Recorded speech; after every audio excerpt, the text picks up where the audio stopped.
about 35,000 streetlights are going to be turned off in Cornwall. That's more than half the entire street lighting in the county.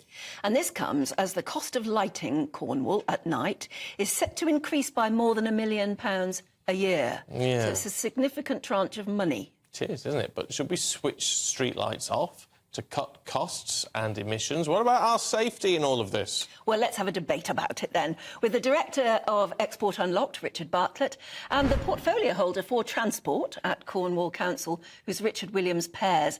A very good morning to you, both Richards. We suddenly realised we both got Richards to talk to. Very confusing. Yeah, so let's start with Richard Williams-Pears.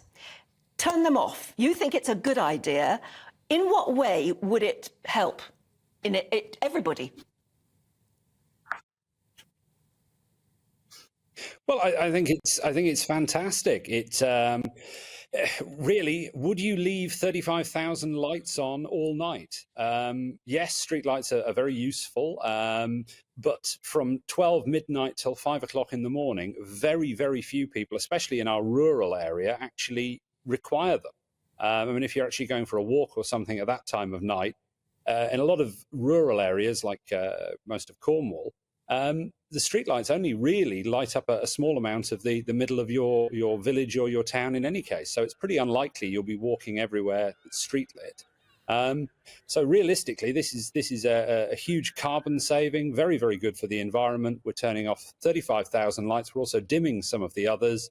And according to the studies that we've seen, this really has a very negligible impact on anything. In fact, it actually reduces vehicular crime, at least that we can see.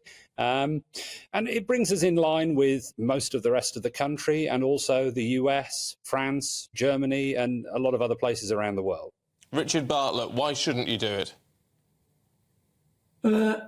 I think we've got to be very careful here when we start switching everything off. I mean, yes, there's, when you say there's a small amount, but what happens, I know we're going to be light in certain areas in the towns and the cities where NHS, etc. But what happens when you finish work and these, people are working nights? What percentage of that have you calculated to work out that the amount of people who work in the NHS and other night shift environment when they're coming home in the dark? I mean, I was walking down our street the other day at 5 o'clock, so I was catching a train to London, and thank God I had lights on. It was slippy, it was icy. We're trying to protect, and I understand obviously they want a carbon footprint, but surely that's electricity, and that's what we're all going to. What's next? I mean, once you start switching one thing off, and you imagine that, I can't believe for 1 minute when you say that it's going to be pitch dark and it doesn't create crime eventually, because eventually people realise, But Richard Bartlett, and look, for the small number of people who are going to be out and about between midnight and 5, what's wrong with a torch? Well, but at the end of the day, you've got to look at these things in a better way and do your proper percentages. I know Richard, I know there's two Richards. I know Richards, they've done the calculation, but over what period have we done this? Have we worked out when we look at Cornwall, that's 62% of street lighting going to be switched off. That's a lot of lights. And, I'm intrigued with the carbon footprint of what that actually creates. And also the other thing, I was just doing some work on this. When we look at our council tax, don't we pay towards our street lighting as part of our council tax? Do people then get a discount who are living in rural areas where they don't have lighting at certain times of the day? Oh, well, let's turn to the other Richard then. Very quickly, Richard Williams-Pears. If you could save £1 million a year, what else would you spend it on? Well, firstly, unfortunately, the cost of electricity has nearly doubled over the last year. So this is actually not really going to save very much. It's probably going to put us right back where we were. But in answer to a few of the points there, obviously, there's a lot of studies on this and a lot of anecdotal evidence. One of the papers that we've looked at, for instance, is a study by the Journal of Quantitative Criminology, if I can say that correctly, which examined, I think it was 250,000 crimes over 10 years.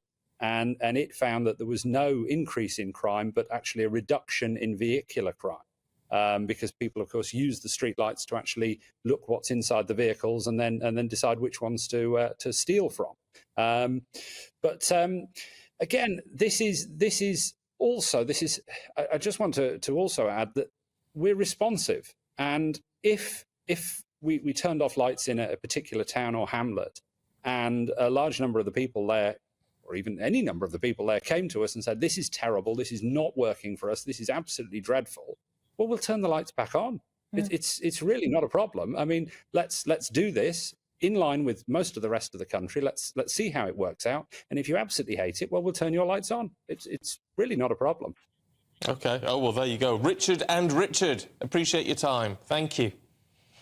That's an interesting approach, isn't it? If it doesn't work, we'll turn them back on again. We're responsive. That's probably the best response we've had in a long time, isn't Yeah, it? you can't really argue with that, can you?